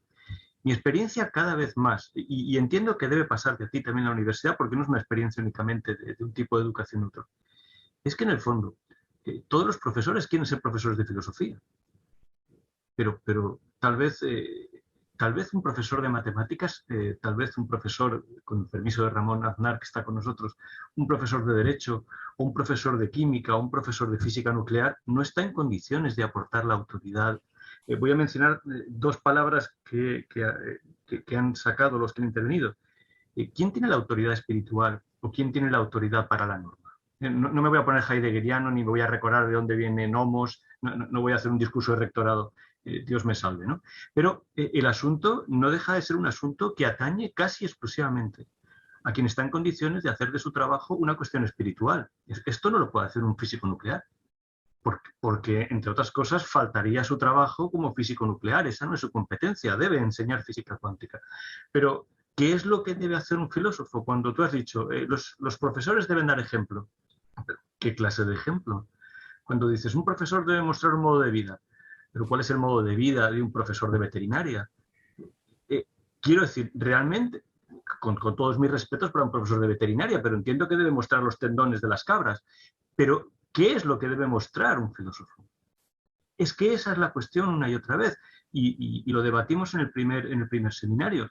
Es que la filosofía no tiene ningún contenido, más allá de ser esa forma de vida. La filosofía es esa búsqueda de la autoridad. Los ejemplos que ha mencionado Héctor desde México y que naturalmente me han hecho sentirme muy, muy bien, ¿no? Que una persona desde México viene y nos recuerda a Maimónides, a Jacob Taubes y a Leo Strauss, pues uno puede más que empezar a dar palmas. Claro, pero ¿quién puede tener la autoridad para todo esto que estamos diciendo aquí? Es decir, yo no tendría inconveniente en decir, tú te has presentado como funcionario y al final has hablado de que eres un burócrata. Espero que no, y sé que no. Pero es que hay muchos profesores en la universidad que están condenados a hacer eso porque no pueden hacerlo de otra manera. Ahora, si precisamente hemos planteado un seminario de filosofía y universidad, con toda la complejidad que haya en el nexo y en los nexos que vaya a haber en el futuro, es porque realmente tenemos que ser conscientes de que queda un resto de autoridad espiritual y normativa que solamente encarna la filosofía. No digo que lo encarne yo, ni lo digo que lo encarnes tú, Paco, pero solamente está en condiciones de hacerlo. Eso que llamamos filosofía desde hace 2500 años. No hay ninguna otra instancia, ninguna a disposición de los seres humanos que pueda aportar eso. No la hay. Es más, es que todo lo demás viene después. No has mencionado que puede haber universidades privadas que no estén regidas por el mercado, que estén regidas, por ejemplo, por condicionantes religiosos, puesto que una de las universidades, varias de las universidades privadas que hay en la Comunidad Valenciana son marcadamente eclesiásticas, pero yo no creo que la Iglesia tenga la autoridad. No lo creo, porque la Iglesia aparece después. Históricamente está relegada a lo que haya hecho con la filosofía. Quiero decir que este es un asunto verdaderamente importante para nosotros. Si no, nuestro seminario no se llamaría Filosofía de Universidad, se llamaría Universidad y exploraríamos la universidad desde muchos puntos de vista. Puedo equivocarme, puedo no ser capaz de aspirar a esto. No creo que lo hiciera Heidegger en el año 34. Pero que solamente está en condiciones de hacerlo la filosofía, sí. Entonces, todo depende para mí de hasta qué punto la institución universitaria, que es posterior a la filosofía no necesita la universidad, pero la universidad no puede prescindir de la filosofía. La educación no puede prescindir de la filosofía porque desaparece, porque se convertiría simplemente en una especie de domesticación utilitaria para hacer de un animal de carga o un animal de arrastre o un animal de lo que sea. Un animal específicamente útil hasta en un laboratorio, pero un animal. Sobre esto Nietzsche tiene páginas extraordinarias. Hemos de distinguir muy bien qué es la educación de qué es la cría. Y la cría del animal humano puede ser perfectamente la cría de animales. Puedo equivocarme, Paco, pero quiero decir, no veo la manera de que todo lo que has propuesto no pase antes o después por la filosofía. Claro, si lo viera de otra manera no me dedicaría a esto, pero quiero decir que no me dedico a esto por una cuestión espiritual inmediatamente laboral, ¿no? Me dedico a esto porque creo que es lo único que está en condiciones de aportar lo que habéis estado preguntando. Esta era mi intervención, pero también mi interés aquí era recordar que este es un seminario de filosofía y universidad, no únicamente de qué es la universidad o deja de serlo, ¿no? Pero no quiero hablar más. Natanael y Juan Diego tienen pedida la palabra y, por supuesto, Paco, la última la tienes tú. No sé quién ha levantado la mano antes. Creo que Isma, Juan no sé si Diego recuerdas Valera. quién. Juan Diego, por favor, desde Hola. Huelva, si no recuerdo. Buenas tardes. ¿Sí, se me oye bien? ¿Se te oye bien? Sí, He leído tu perdón. nota, espero que te encuentres bien. Parece que la Bueno, fiebre de nuestro tiempo va por todas partes, ¿no? mi casa está invadida por el COVID, pero no he podido incorporarme a tiempo para escuchar al profesor Arenas y ya lo siento porque tenía mucho interés, pero no quería dejar de participar. Y a raíz del debate que habéis comenzado en mi condición de profesor universitario de enfermería en una universidad pública, la Universidad de Huelva, pues me siento concernido por lo que se estaba diciendo. Y estando completamente de acuerdo con el planteamiento de Antonio, sí lo matizaría de alguna manera diciendo que efectivamente el sentido último de la universidad está en el intento de filosofar, pero eso lo podemos hacer todo desde nuestros saberes parciales. Es decir, mi condición de profesor de enfermería no me quita la posibilidad de intentar filosofar. Es más, es digamos un suelo desde el que puedo hacerlo sabiendo que a la vez que tengo que transmitir a mis estudiantes un conocimiento lo más certero posible, lo más veraz posible, tengo siempre que hacerles sentir esa prolepsis, ¿no? De la que hemos hablado muchas veces, ¿no? De los diálogos platónicos, ¿no? Esa confusión, esa sensación de que todo conocimiento que tengamos es provisional. Ahí, y perdón por, ya digo, hablar sin haber escuchado la ponencia, el título me parecía muy sugerente. Yo, dentro de mi facultad, soy profesor de Administración y Gestión y, como sabéis, para la enfermería española es todo un debate el distinguir entre el sistema sanitario público y el privado. Y este título, Universidad Pública y Privada, se conecta con ese otro tema en el sentido de que en nuestro país, desgraciadamente, en mi opinión, ahora mismo todo lo que es privado es visto con malos ojos, con prejuicios, en el sentido de que es un grupo de personas que intentan extraer un beneficio económico de las necesidades de los otros. Pero la mención a la burocracia que hacía el profesor Arenas antes me permite conectar con el hecho de que la universidad pública no es menos interesada ahora mismo de lo que es la privada. La única diferencia es que el beneficio no va a ser obtenido por la corporación, sino por cada uno de los individuos que la forman, que se convierten en empresarios de sí mismos. esta dinámica en la que estamos, en la que el profesor lo último de lo que se preocupa es de sus alumnos, porque tiene toda una carrera, cuando se dice que el universitario tiene que hacer investigación, docencia y gestión, sí, gestión de sí mismo, para conseguir el mínimo número de horas posible de docencia, el máximo de dinero y el máximo de ese prestigio que después no sirve absolutamente para nada. Entonces, bueno, escucharé atentamente la grabación y veré si no he dicho muchas tonterías, pero sí que me gustaría empujar este debate en el sentido de que todos los profesores universitarios estamos obligados moralmente, deontológicamente, decían desde México, a buscar la filosofía. Esa es la única, a buscar el filosofar. O hacemos eso o no tiene ningún sentido nuestra participación de la institución del saber, ¿no? En ese sentido creo que debemos ser estrictamente académicos. Entrar sabiendo geometría, si es lo que procede, pero una vez dentro, a partir de la geometría, buscar la cosa más importante y las cosas más importantes y la más importante de todas las cosas, ¿no? Que hemos dicho muchas veces. Muchas gracias. Natanael.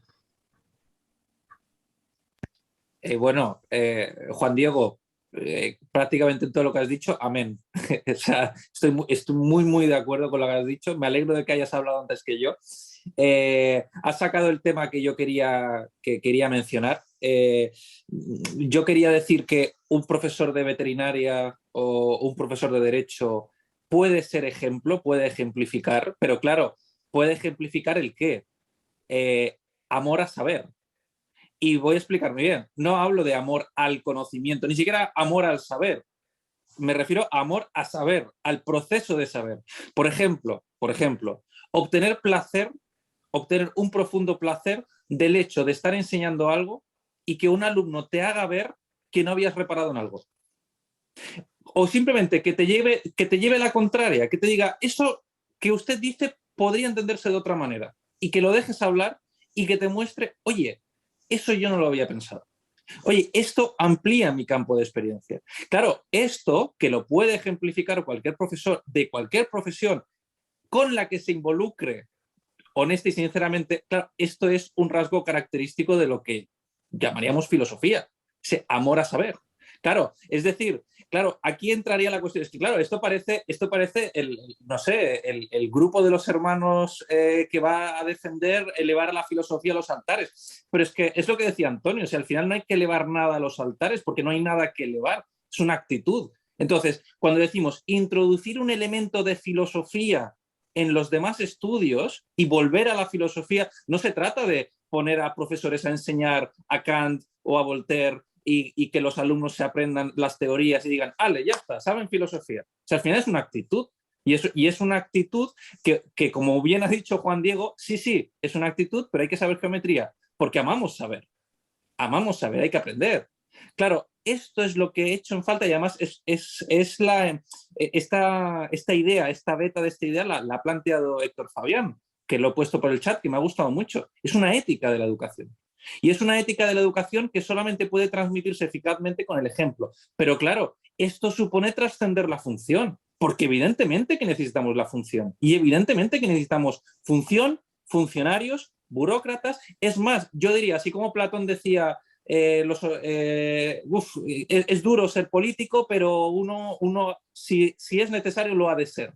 Desde luego uno estaría más cómodo filosofando y no teniendo que tomar decisiones, pero a veces hay que tomarlas porque alguien las tiene que tomar. A veces hay que ponerse al servicio de una institución y hacer cosas que no gustan, pero con sentido. Y con sentido de, pues llamémoslo, si que se quiere, vocación de servicio, propósito, objetivo.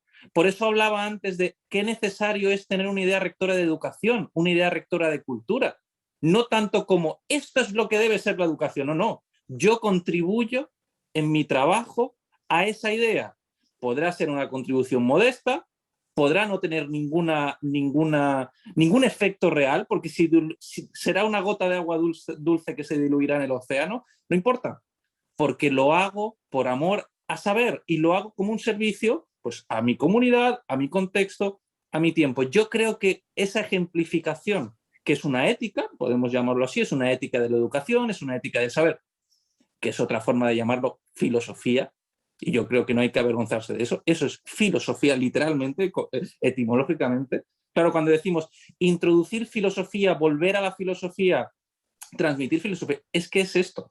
Es esto, y yo creo que a veces nos olvidamos, pero creo que esto hemos de recordarlo a veces, y ya acabo, yo mismo que me hundo en papeles, en trámites burocráticos que me encargan desde jefatura de estudios, que tengo que rellenar informes, y a veces me alieno de mí mismo porque estoy en medio de papeles y digo, es que estos papeles, es que esto no sirve de nada, es que me hacen perder el tiempo con estas tonterías, pues a veces me tengo que recordar de, bueno, pero, bien, esta es mi función ahora, pero no olvides que tú estás haciendo esto ni por la función, ni estás haciendo esto. Sí, por el sueldo hay que vivir, evidentemente, pero lo haces porque tú quieres hacerlo y por amor a saber, y si puedes, si es posible, transmitir ese amor a saber. Yo creo que ahí está la ejemplificación que hemos dado, y por eso creo que merece la pena hablar de estos temas y volver a la filosofía buscando más el ejemplo que la doctrina. Perdona, Natanael, que intervenga ahora, pero ahí mi pregunta es, ¿se puede hacer eso, se puede vivir con un estilo, un modo de vida filosófico sin determinadas lecturas y sin determinadas compañías? Es decir, bien, traemos la geometría en la mochila, cada uno la suya, pero una vez que entramos dentro de la academia y nos toca hablar unas veces más y otras veces menos, si no hemos leído determinados textos y no dialogamos con personas de determinados puntos de vista, mejor si son contrarios a los nuestros, ¿podemos mantener ese modo de vida? ¿O al final va a ser toda una estetización de yo es que soy diferente de los demás y tal, ay, qué bonito, tal, me pongo una corbata o me la dejo de poner o me pongo rastas, ¿no? Sino la cuestión es, ¿qué parte de mi tiempo, porque al final esa frase creo que es clave, la vida es muy corta, hay que seleccionar muy bien los libros que se leen, qué parte de mi tiempo estoy dejando de mi especialidad y de mi progreso académico en el peor sentido de la palabra académico? Es decir, ¿qué tiempo le estoy quitando a la escritura servil y mercenaria, como decía Unamuno, ¿no? ¿Qué parte de mi vida es servil y mercenaria y qué parte estoy dedicando al verdadero enriquecimiento de mí y, por tanto, al enriquecimiento de los demás por el mantenimiento de ese modo de vida? Gracias. Recordad solamente un apunte. Isma ha logrado por fin que escriba la presentación para la nueva página web de la Torre del Virrey y lo único que he hecho es recordar la única definición sensata que hay de una universidad, a mi modo de ver, Francisco, es algo que me corrijas. Una comunidad de educación liberal.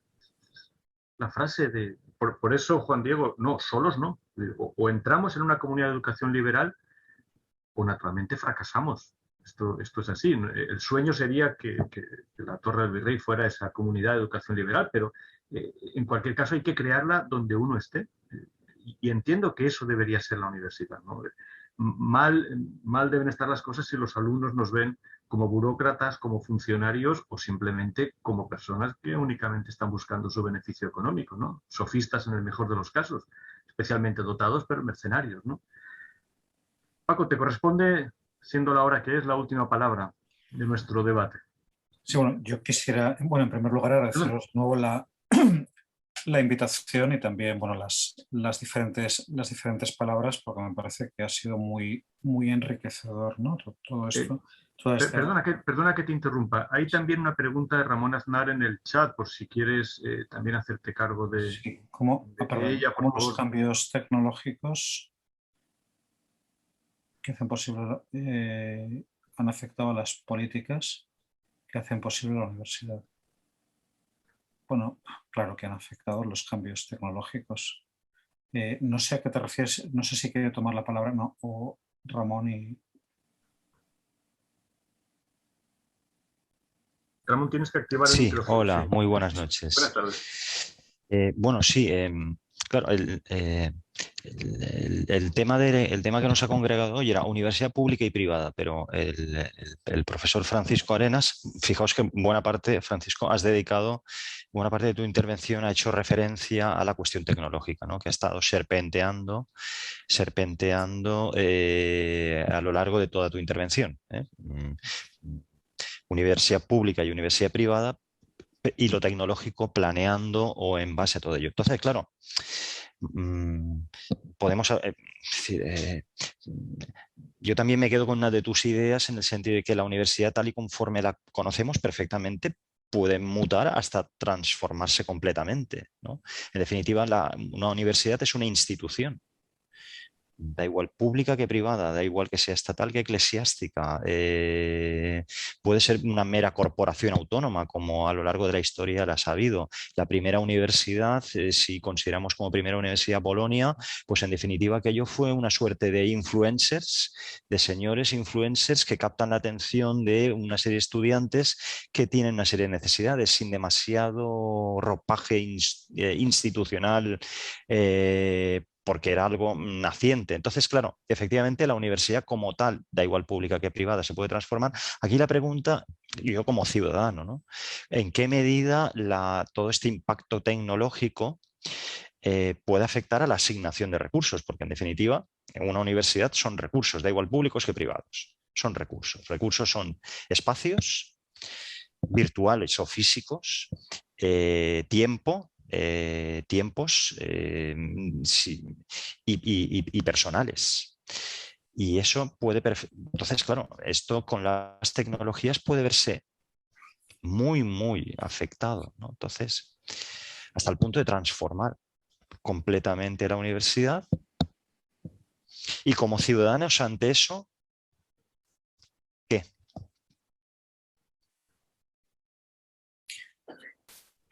Ya te entiendo. Más allá de la finalidad, más allá de que entendamos, porque hay universidad pública y universidad privada están unidas por esa conjunción copulativa y además normativa, legislación mediante, por una finalidad idéntica: formar a futuros profesionales, agregar valor de empleabilidad a esos estudiantes. En eso están unidas las públicas y las privadas, porque lo dice la normativa en el caso de las públicas y en las privadas, y además porque las privadas forman parte de su ADN. Sí, evidentemente toda esta transformación, gracias por la pregunta, toda esta transformación lo que conlleva también inevitablemente es la formación de nuevos micropoderes, de creación de nuevos micropoderes. Es decir, imaginaos con toda la transformación digital el precio que tienen que pagar las universidades por las plataformas a través de las cuales se emite la docencia es en algunos casos muy alto y no se puede emplear a lo mejor para otro tipo de cuestiones. Las mismas suscripciones electrónicas de las bibliotecas universitarias representan en algunos casos en la Universidad de Oxford, por ejemplo, el 80% del presupuesto de la biblioteca de la Universidad de Oxford, la suscripción electrónica. Es decir, apenas se compran libros en formato papel. Eso también supone una serie de transformaciones importantes en el lector, en cómo tenemos acceso a los libros y en cómo se desarrolla la cultura. Es decir, muchas de esas transformaciones son muy silenciosas, apenas las vemos y están generando cambios muy profundos en nuestra manera de difundir la cultura y de entenderla, ¿no? Lo que pasa es que más allá de todo esto, es decir, creo, recogiendo un poco también el sentido de las últimas intervenciones y por ir cerrando también el debate de esta tarde, ¿no? Es decir, estamos muy acostumbrados a ver la educación o a plantearnos la educación simplemente como transferencia de unos conocimientos. Y sí, es importante partir de esos conocimientos, por supuesto, y el educador ha de adquirir unos conocimientos. Pero creo que lo fundamental no es el hecho de transmitir el conocimiento. Es decir, yo creo que a un buen educador no le interesa transmitir los conocimientos ni quiere educar nada, ni quiere educar a nadie. Un buen educador lo que quiere es estar formado, es decir, tener una autodisciplina y haber desarrollado todo un proceso en el que él a sí mismo puede entender quién es, cómo es, cuál es su papel en este mundo, y eso es lo que otros verán en él, es decir, esa capacidad de ensimismarse, de ser sí mismo, y ese es el ejemplo que digamos que los demás vean en el educador, no simplemente alguien que es capaz de transmitir un un manual porque lo ha memorizado muy bien. Es decir, a mí un profesor que se sabe de memoria un manual y que llega a clase y que prácticamente está leyendo el manual, pues la verdad es que no, o que viene con la traducción ya en el caso de filología clásica, ¿no? Tenía un profesor cuando estudié filología clásica que venía a clase ya con no solamente con el texto en latín, sino también con el texto en la traducción y pasábamos la clase leyendo la traducción en castellano. Entonces, este tipo de transmisión del conocimiento ¿qué nos aporta? Es decir, no nos aporta absolutamente, no nos aporta absolutamente nada. Y creo que esto también está deteriorando mucho la imagen de las humanidades en general, ¿no? Y es decir, creo que las humanidades, la filosofía, tendríamos que apostar un poco por bueno, ese tipo de educación que es la educación del que es capaz de construirse a sí mismo, de hacerse a sí mismo, para poder estimular en los demás también ese deseo de hacerse a sí mismo, de crearse a sí mismo y de desarrollarse plenamente a sí mismo, ¿no? Es decir, y muchas veces nos perdemos, ¿no?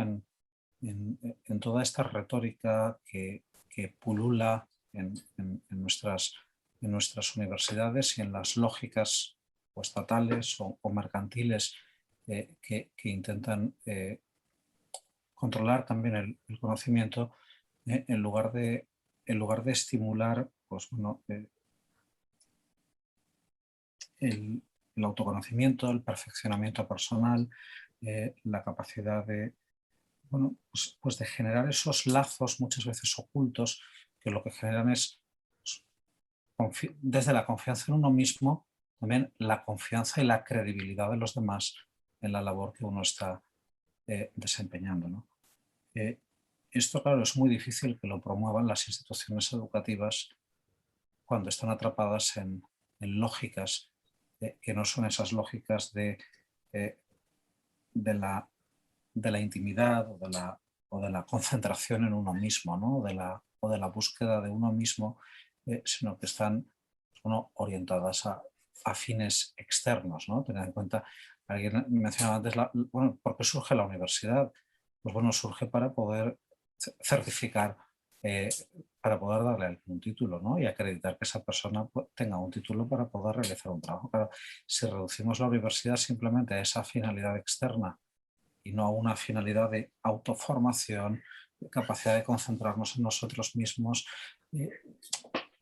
bueno, me parece que la universidad está perdiendo también la posibilidad, ¿no? para adaptarse en el contexto contemporáneo, a plantear una mirada crítica en la que seamos capaces de elevarnos sobre lo que está sucediendo y crear entornos en los que sea posible cultivar la humanidad, ¿no? cultivar con ese sentido de humanidad en lugar de otro tipo de lógicas, ¿no? Esa aspiración, como decía antes, a ser nosotros mismos y a ofrecer a los demás la mejor versión de uno mismo y a desarrollar, por tanto, una auténtica cultura y no simplemente sucedáneos de cultura en los que bueno, muchas veces ni siquiera nos reconocemos, ¿no? como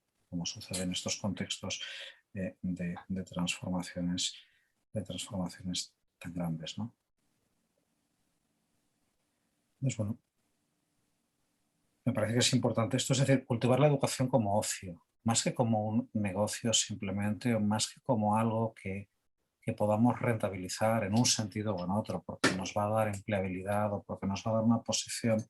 Es decir, tratar de hacer de la vida o presentar desde las humanidades otras posibilidades de lo humano, es decir, y transformar la experiencia universitaria, el paso por nuestros estudios, para que sean realmente una experiencia de autoconocimiento, de crecimiento personal y de enriquecimiento y de descubrimiento también de quiénes somos en realidad, ¿no? Confrontándonos con esta tradición. Muchas gracias por la oportunidad de estar aquí esta tarde. Gracias a ti, Paco. Tomaré las dos palabras que han quedado en el chat, porque ya no hay tiempo, ¿no? Carmen nos recuerda que lo que has mencionado como ocio en griego es schole, y de ahí tenemos nuestra palabra escuela. Esto ha sido casi un salvoconducto entre nosotros. Y desde luego la idea de... Carnalidad es una palabra, Ramón, fuerte. Hay otra un poco más cercana a la historia, ¿no? Es un problema de encarnación, ¿no? Hay que recordar en el banquete lo que dice Alcibiades de Sócrates como cuerpo.